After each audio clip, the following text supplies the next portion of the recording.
अति धोकादायक रसायनांची हाताळणी करणाऱ्या कंपन्या बंद करण्याचा मुख्यमंत्र्यांचा निर्णय जाहीर। दोषींवर कठोर कारवाई होईल, शिंदेंची ग्वाही। डोंबिवलीतील एमआयडीसी परिसरात लागलेल्या आगीवर नियंत्रण मिळवण्यात यश। 6 तासांच्या शर्थीच्या प्रयत्नानंतर आगीवर नियंत्रण मिळवण्यात यश।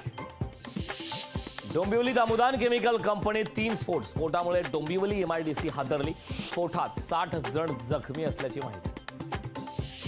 अमुदान कंपनीच्या स्फोटाची शेजारच्या कंपन्यांना झळ। स्फोटामुळे इमारतीच्या काचा फुटल्याची माहिती।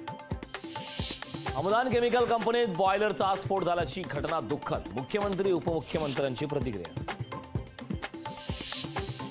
डोंबिवली एमआयडीसी फेज 2 मधील कंपनीत झालेला स्फोट ही गंभीर बाब। या प्रकरणी सखोल चौकशी करून कठोर कारवाई करणार, आमदार रवींद्र चव्हाण यांची प्रतिक्रिया।